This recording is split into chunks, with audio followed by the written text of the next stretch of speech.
and the Income Tax Act 2025 will come into effect from 1st April 2026. Budget 2026 सस्ता महंगा, क्या सस्ता हुआ?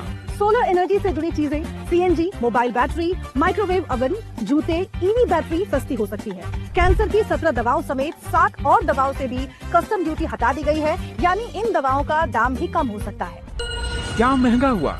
शराब, लग्जरी वॉचेस, स्क्रैप और खनिज जैसे सेक्टर्स में कस्टम ड्यूटी बढ़ी है, यानी ये चीजें महंगी होने वाली हैं। इनकम टैक्स स्लैब में कोई बदलाव नहीं है, लेकिन रिवाइज्ड रिटर्न फाइल करने के लिए 3 महीने का ज्यादा समय दिया गया है, यानी अब 31 दिसंबर के बदले 31 मार्च तक रिवाइज्ड रिटर्न फाइल कर सकते। अगर कमाई 4 लाख रुपए से 8 लाख रुपए है तो 5%, 8 लाख रुपए से 12 लाख रुपए है तो 10%, 12 लाख रुपए से 16 लाख रुपए के बीच है तो 15%, 16 लाख रुपए से 20 लाख रुपए के बीच है तो 20%, 20 लाख रुपए से 24 लाख रुपए के बीच है तो 25%, और अगर आय 24 लाख रुपए से ऊपर है तो 30% ही आयकर लगेगा। इस स्लैब के हिसाब से 12 लाख की कमाई पर टैक्स लगेगा, और वो भी 60,000 रुपए। लेकिन सेक्शन 87A के तहत 12 लाख तक की कमाई पर आपको पिछली बार की तरह ही छूट मिलेगी, मतलब 12 लाख तक की कमाई और टैक्स 0। की सरकार ने स्टैंडर्ड डिडक्शन लिमिट 75,000 से बढ़ाकर 1 लाख कर दी है। इससे सैलरीड लोगों की tax free income limit 13 lakh हो जाएगी।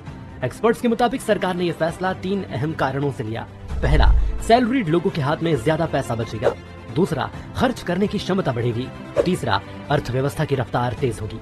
हाई स्पीड रेल कॉरिडोर की घोषणा की गई है। इनमें मुंबई पुणे, पुणे हैदराबाद, हैदराबाद बेंगलुरु, हैदराबाद चेन्नई, चेन्नई बेंगलुरु, दिल्ली वाराणसी और वाराणसी सिलीगुड़ी शामिल है। कैंसर की 17 दवाओं पर से आयात शुल्क हटा है। फाइनल मस्कुलर एट्रोफी जैसी 7 दुर्लभ बीमारियों की दवाइयां भी ड्यूटी फ्री हो गई हैं। आयुर्वेदिक एम्स खोले जाने की घोषणा है। मेडिकल टूरिज्म को बढ़ाने के लिए 5 मेडिकल हब भी बने। मंत्री ने पेश किया इस बार कुल 53.5 लाख करोड़ रुपए का बजट। जानते हैं बजट में युवाओं को क्या मिला? गेमिंग और कंटेंट क्रिएशन वालों की तो बल्ले बल्ले है। सरकार ने 10 लाख युवाओं को इस सेक्टर में ट्रेनिंग देने के लिए 15,000 स्कूलों और 5,000 कॉलेजों में लैब्स खोलने की बात कही है। स्टार्टअप्स और छोटी कंपनियों के लोन के लिए 10,000 करोड़ का फंड बनेगा।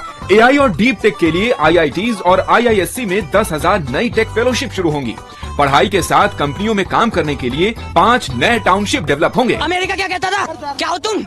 आज हम कहते तू क्या है? बजट में महिलाओं को क्या मिला? बिजनेस वुमेन के लिए शी-मार्ट खुलेंगे। इससे क्षेत्रीय महिलाएं अपनी दुकानें खोल सकेंगी। लड़कियों की पढ़ाई के लिए हर जिले में एक गर्ल्स हॉस्टल बनाया जाएगा। साइंस, टेक्नोलॉजी, इंजीनियरिंग और मैथमेटिक्स में महिलाओं की हिस्सेदारी बढ़ाने के लिए स्पेशल फंड आएगा। महिलाओं की हेल्थ के लिए खास आयुर्वेदिक केंद्र खोले जाएंगे।